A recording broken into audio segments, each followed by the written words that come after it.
आप देख रहे हैं खबर 24 न्यूज। नमस्कार, आपके साथ में ललित जांगीर। खबरों से पहले एक नजर सुर्खियों पर। उदासीनता के कारण बेशकीमती जमीन पर अतिक्रमियों का कब्जा, ग्राम पंचायत चौमेला नहीं दे रही है ध्यान। लावारिस हालत में नाबालिग युवती बरामद, बकानी कस्बे के बस स्टैंड का मामला। एसडीएम चंदन दुबे की अध्यक्षता में बैठक हुई आयोजित, ग्रीष्मकालीन पेयजल समस्या के समाधान को लेकर की चर्चा। हौसले बुलंद हो तो इंसान क्या नहीं कर सकता, दिव्यांगों के लिए मिसाल बने संजय सोंधी। मुख्यमंत्री जल स्वावलंबन योजना तृतीय चरण के अवसर पर गंगधार एसडीएम ने एनीकट निर्माण का किया शुभारंभ। ग्राम पंचायत रावण गुराड़ी के गांव डोकर खेड़ी में शुरू हुआ निर्माण।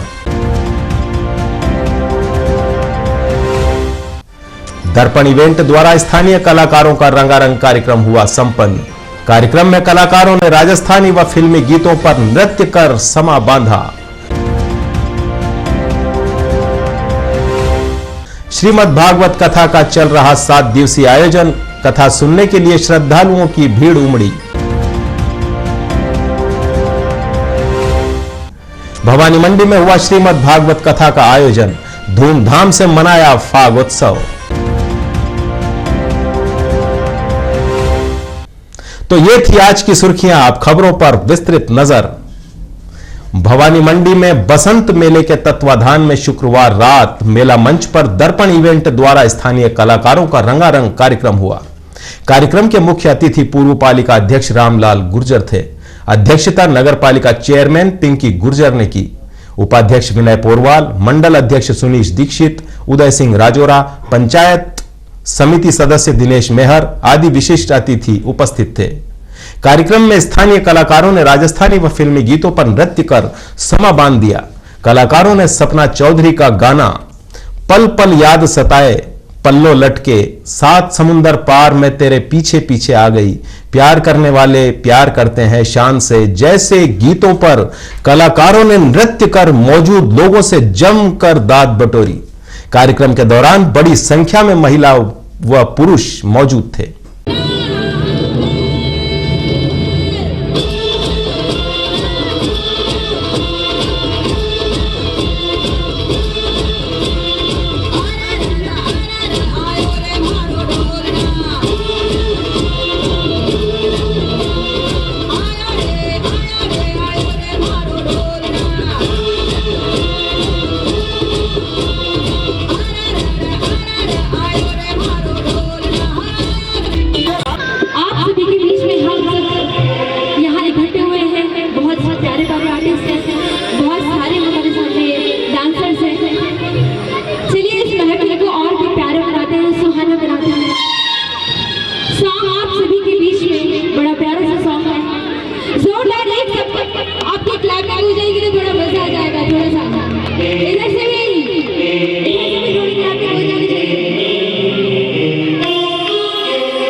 पिड़ावा क्षेत्र के हरनावदा गजा गांव में ग्राम वासियों के सहयोग से 7 दिवसीय श्रीमद् भागवत कथा का आयोजन किया जा रहा है।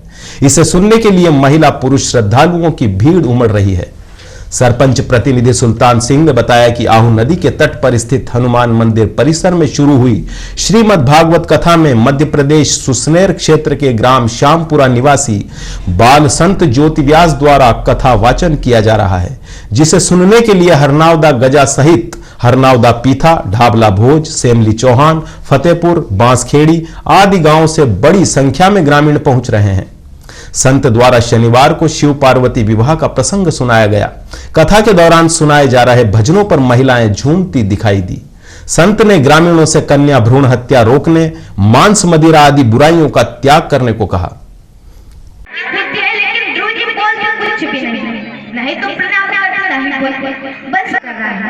अभी मैं उससे जाकर दर्शन देता हूँ, आप सभी श्वास लेने लगो। विष्णु भगवान के पास आए। विष्णु भगवान ने कहा कि घबराओ मत, मेरा छोटा सा भक्त पूजा पाठ कर रहा है।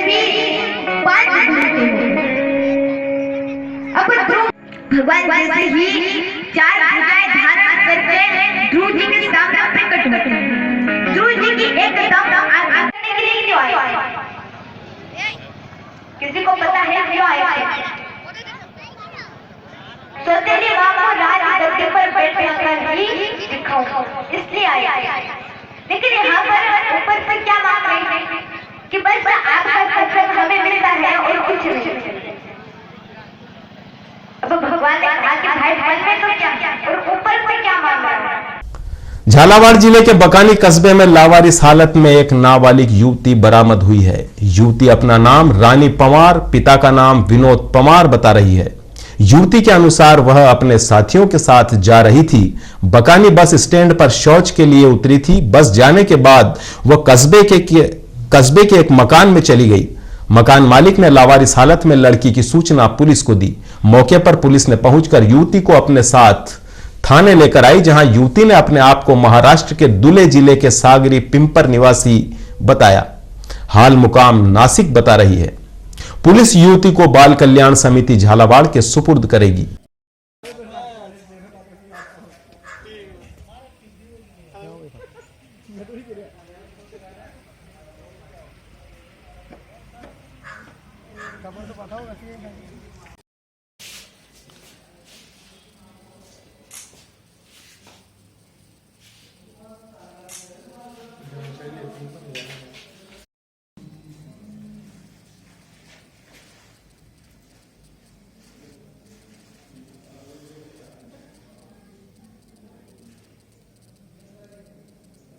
भवानी मंडी के शिवालय के समीप भागवत कथा का वाचन ध्रुव महाराज द्वारा किया जा रहा है। कथा के दौरान शनिवार को राधा कृष्ण की सजीव झांकी सजाई गई। इस दौरान फागोत्सव भी मनाया गया और फूलों से होली खेली गई। महाराज ने कलयुगी बेटों पर तंज कसते हुए कहा कि जब कंस का वध करने श्री कृष्ण जा रहे थे तो उन्होंने मां यशोदा से कहा था कि वो सभी ऋण चुका सकते हैं, लेकिन मैया का ऋण नहीं चुका सकते। लेकिन कई लोग ऐसे हैं जो मां बाप को आदर नहीं देते हैं। माता पिता की सेवा से जीवन के सभी पुण्य प्राप्त किए जा सकते हैं। इस दौरान कंस श्री कृष्ण युद्ध संवाद एवं कंस का वध, रुक्मणी विवाह संपन्न कराया गया। इस दौरान फूलों की होली खेली गई। भजनों पर महिला श्रद्धालु झूमती रही।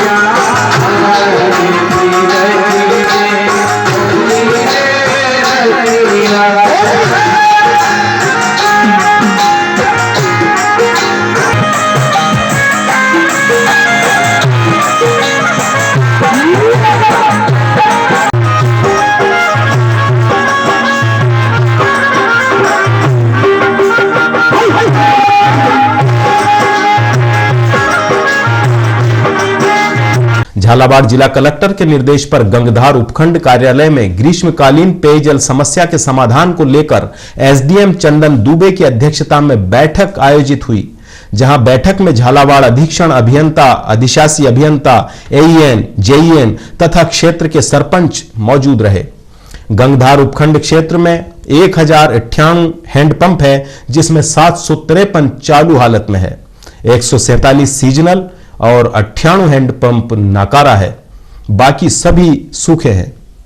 एईएन रेगर के अनुसार डग क्षेत्र में पानी के टैंकरों से पेयजल परिवहन जनवरी माह से शुरू हो चुका है तथा गंगधार क्षेत्र में मार्च से पानी के टैंकरों द्वारा परिवहन शुरू किया जाएगा। पंचायत लगवाए या वो जिसका टैंकर वो लगवाए? टैंकर वाले को क्या लगा रहा है तो मीटर लगवा ले इसमें। नहीं तो पहले हौसले बुलंद हो तो इंसान क्या नहीं कर सकता। दिव्यांगों के लिए मिसाल, अद्भुत, अकल्पनीय व अनुकरणीय मिसाल कायम करने वाले बिलासपुर छत्तीसगढ़ के दृष्टिहीन संजय सोंधी दिव्यांग ने राजस्थान लोक प्रशासनिक संस्था जयपुर द्वारा 40 दिवसीय प्रशासनिक प्रशिक्षण के अंतर्गत 4 दिन के झालावाड़ दौरे के दूसरे दिन गंगधार उपखंड के क्यासरा, कोलवी व उन्हेल नागेश्वर रहे। इस दौरान उन्होंने कोलवी की गुफाएं, क्यासरा महादेव व नागेश्वर पार्श्वनाथ के दर्शन कर ग्रामीण क्षेत्रों का प्रशासनिक कार्य परखा। उनके साथ झालावाड़ पीआरओ हेमंत सिंह भी थे। नागेश्वर तीर्थ पेढ़ी ने दिव्यांग संजय सोंधी व पीआरओ हेमंत सिंह का बहुमान किया। जो उपलब्धि सामान्य व्यक्ति के लिए भी आसान नहीं थी, उसे शारीरिक अक्षमता के बाद भी बिलासपुर छत्तीसगढ़ के संजय सोंधी ने प्राप्त कर ली। 4 विषयों में पीजी, 3 विषय में यूजीसी नेट और उसके बाद पीएसी में भी चयनित होकर संजय ने साबित कर दिया कि लक्ष्य के लिए लगन और मेहनत अधिक महत्वपूर्ण है। इससे पहले भी वे पीएसी में 3 बार चयनित हो चुके हैं।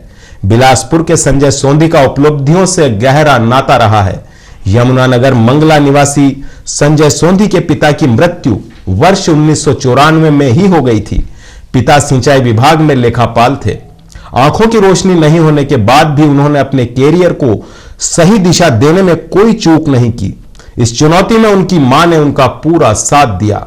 संजय बताते हैं कि जहां कहीं भी उनका इंटरव्यू होता, उनकी मां उनके साथ उनका हाथ पकड़कर ले जाती, हौसला बढ़ाती। इस तरह से आगे बढ़ने के लिए मां ने उन्हें प्रेरित किया। सर, संजय सोंधी जी जो अपने ज़िले में आए हैं, ये एमपी छत्तीसगढ़ से आए हैं, ये किस उद्देश्य से आए हैं सर?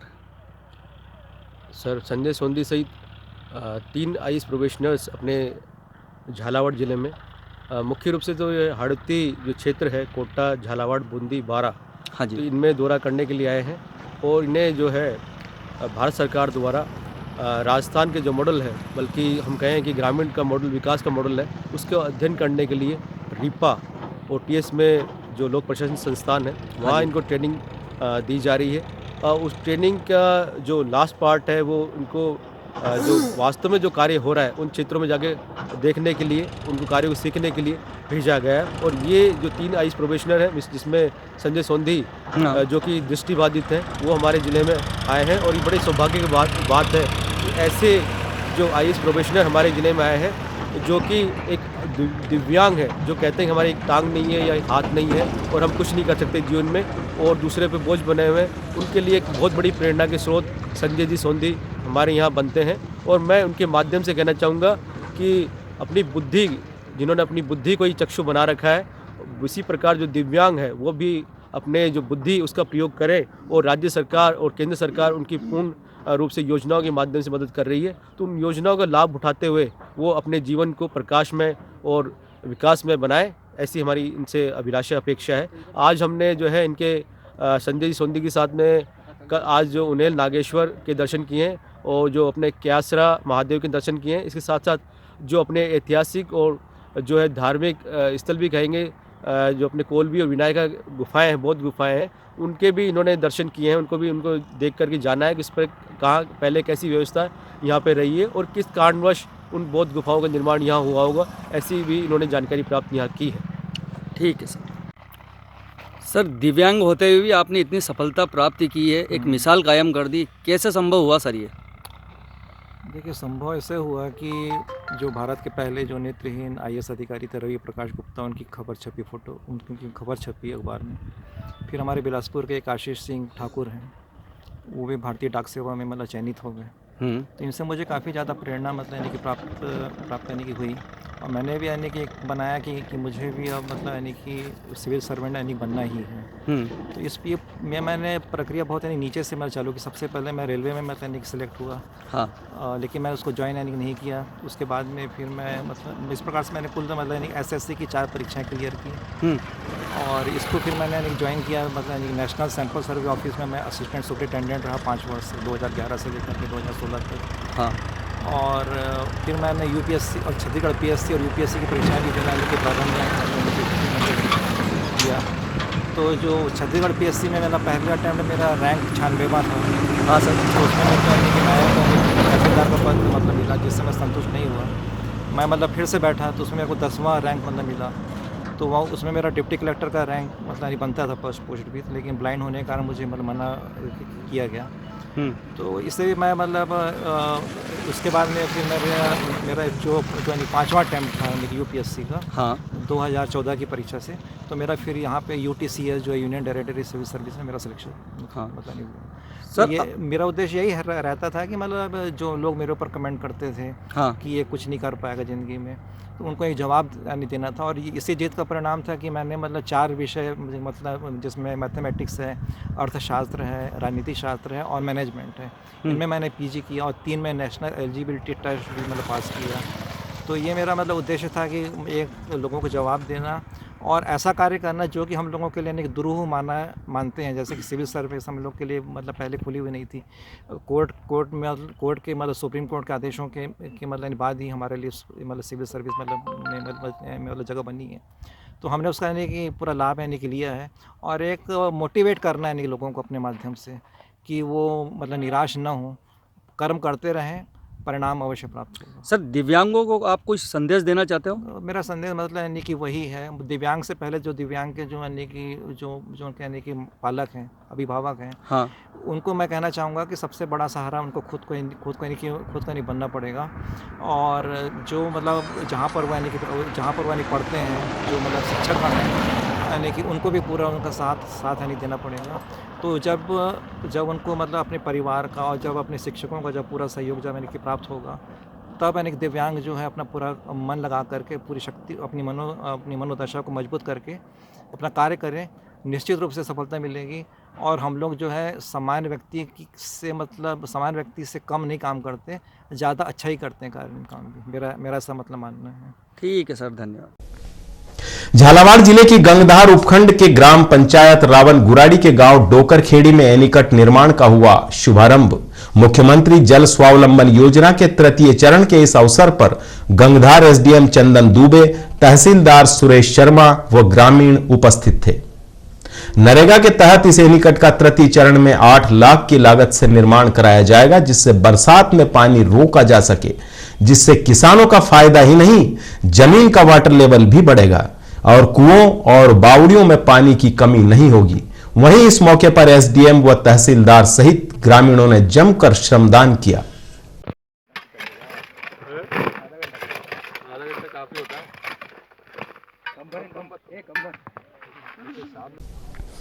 गंगधार उपखंड की ग्राम पंचायत चौमेला की उदासीनता के कारण खसरा नंबर 216 की 19 बिस्वा बेशकीमती करोड़ों की जमीन पर अतिक्रमण फैल गया है। अतिक्रमियों के हौसले इतने बुलंद है कि पंचायत प्रशासन के द्वारा कई बार नोटिस दिए जाने के बाद भी पंचायत प्रशासन को अतिक्रमियों ने ठेंगा दिखाया हुआ है। गौरतलब है कि तहसील व उपकोष कार्यालय के नजदीक होने के बावजूद भी कार्रवाई नहीं की गई। ग्राम पंचायत चौमेला व गंगधार पुलिस ने मौके पर जाकर अतिक्रमियों को हटने के निर्देश दिए थे, लेकिन न प्रशासन जागा न अतिक्रमी हटे। बेशकीमती जमीन पर अतिक्रमियों ने ग्रहण लगा दिया, जिससे ग्राम पंचायत चौमेला असहाय बन गई है।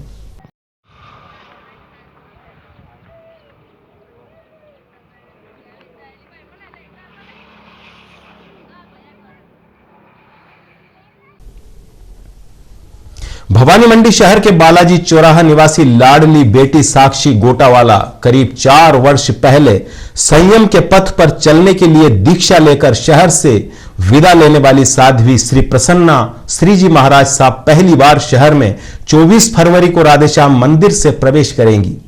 समाज के अध्यक्ष अशोक लोढ़ा व राजेश नाहर ने बताया कि नगर प्रवेश के बाद प्रातः 11 बजे आदर्श स्कूल में प्रवचन होंगे, जिसके बाद 25 फरवरी रविवार को जैन मंदिर से प्रातः 9 बजे भव्य वर घोड़ा निकाला जाएगा, जो शहर के प्रमुख मार्गों से होता हुआ वापस मंदिर पहुंचकर समाप्त होगा। 10:30 बजे मंदिर पर ध्वजा कार्यक्रम व रात्रि को 8 बजे महिला चौबीसी कार्यक्रम होंगे। कार्यक्रम में राजस्थान व मध्य प्रदेश के कस्बों व शहरों के लोग शामिल होंगे। आज की इन खबरों में बस इतना ही। फिर होगी मुलाकात नई खबरों के साथ। ललित को दीजिए इजाजत। नमस्कार।